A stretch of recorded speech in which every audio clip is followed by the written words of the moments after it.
네, 오늘 말씀의 6절을 보면은 우리가 우리의 조상들처럼 범죄하여 사악을 행하며 악을 지었나이다 이렇게 말합니다. 네, 이 문장은 참회하는 마음을 담고 있습니다. 조상들의 과를 똑같이 범했다는 참회의 내용입니다.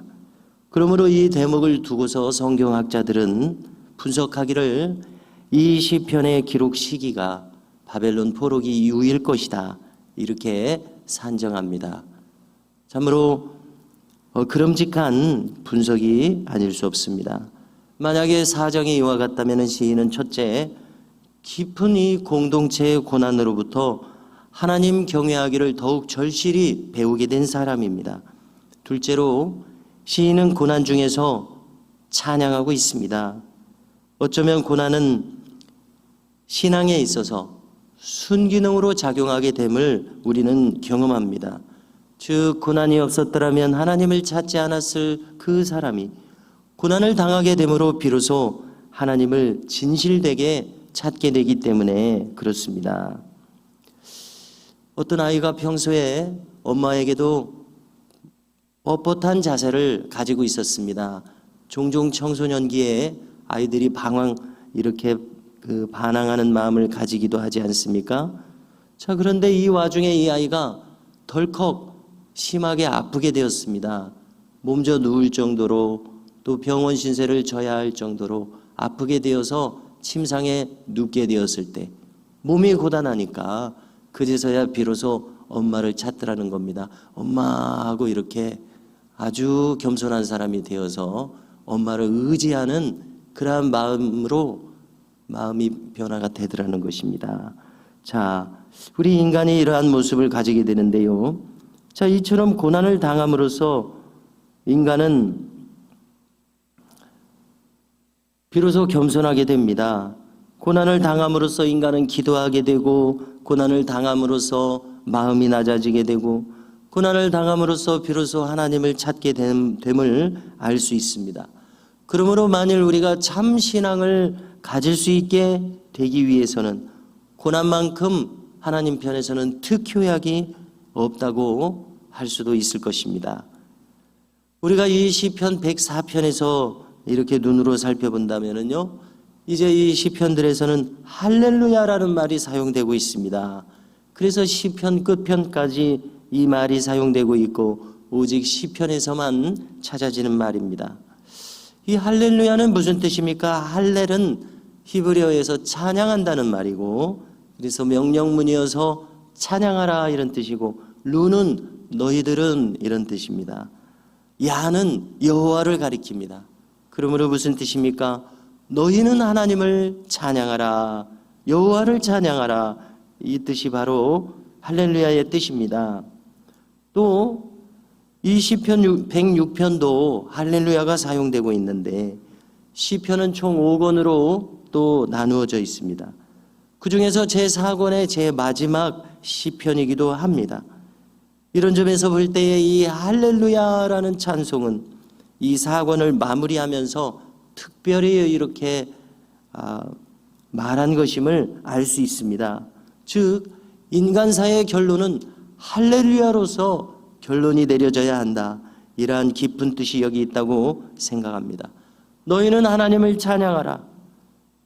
바벨론으로 포로로 끌려간 이 깊은 공동체의 고난 속에서 시인과 공동체는 절실히 깨달았습니다.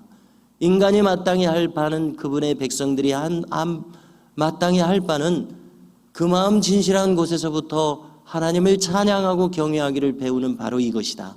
할렐루야, 이것이다.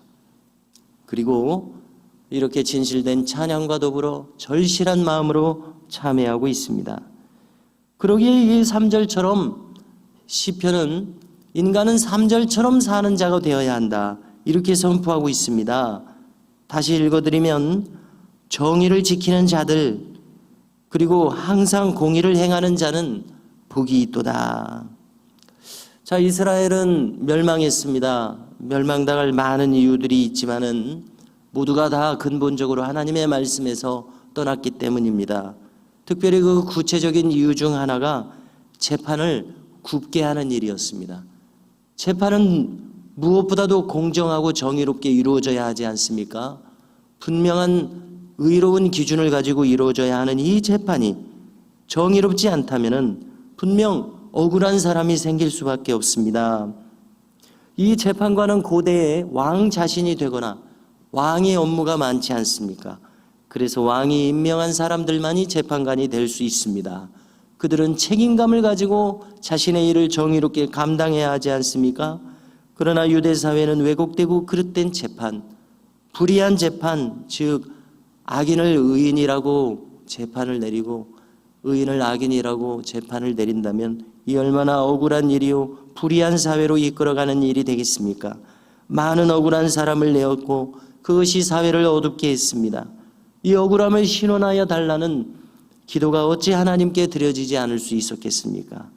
그래서 시인은 진정으로 찬양하는 사람, 깨끗한 마음으로 찬양할 수 있는 사람은 정의에 서서 살아가는 사람이요 공의를 추구하는 사람임을 분명히 밝히고 있고 자기도 그리 되기 위하여서 이렇게 특별히 거론하면서 이 시편을 기록하고 있다고 생각합니다. 이어지는 7절과 8절에서 아주 중요한 개념이 하나 등장하고 있습니다. 즉, 저 조상들, 출애굽의 조상들은 출애굽의 은총을 경험하는 와중에서도 불평하고 하나님을 의심하며 거역하는 사람들이었었습니다. 그런데 놀랍게도 우리가 출애굽을 다 어느 정도 알고 있듯이 이런 사람들을 끝까지 인도하셔서 하나님은 구원하셨습니다. 그렇게 하신 이유가 무엇이냐는 겁니다. 구원받기에 합당한 자격을 가진 사람들이라서 구원한 것이 아니라는 것입니다. 이들을 구원하신 이유는 오직 자기 이름을 위하여 하나님의 명예가 걸린 일이었다는 것입니다.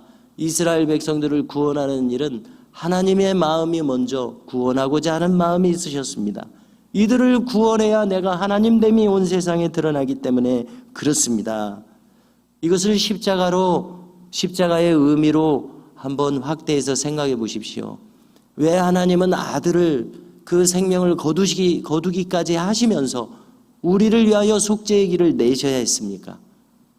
한번 돌이켜서 생각해 본다면 우리는 하나님이 친히 지으신 바 된 사람들입니다. 하나님이 지으신 사람들이 하나님으로부터 영영 멀어져 버리고 하나님 나라에서 영원히 살 수 없다면 이 얼마나 하나님 가슴 아픈 일이시겠습니까? 그러므로 하나님이 창조하여 지으신 이 인생들을 구원하는 일은 하나님께서 반드시 해야 할 일이신 것임을 우리가 깨닫게 됩니다. 자기 이름을 위하여 하나님의 명예가 달린 일이었습니다.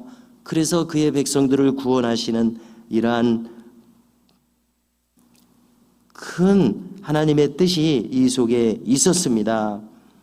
즉 언약을 바라셨고 그 언약에 신실하셔야 하는 하나님이시기에 즉 하나님으로부터 비롯된 구원이었다는 사실입니다. 그래서 비록 애굽의 바로왕의 군대가 바짝 뒤쫓아왔지만 하나님은 홍해를 가르심으로 이 백성을 구원하여 주셨습니다. 저 애굽 군대를 바닷속에 수장시키셨습니다. 이러한 구원의 역사에 대해서 이러한 친히 구원한 구원의 경험에 대해서 어찌 찬양이 없겠습니까? 그리하여 이스라엘은 공동체로 하나님 앞에 서서 함께 기뻐하며 함께 공동체의 찬양을 부르게 되었습니다. 그리고 이 찬양이 성경 곳곳에서 등장함을 우리가 잘 알고 있습니다. 성도 여러분, 우리도 또한 참여하는 심령으로 가득하며 깨끗한 마음으로 찬양하는 심령으로 살아가는 우리가 될 수 있어야 하겠습니다.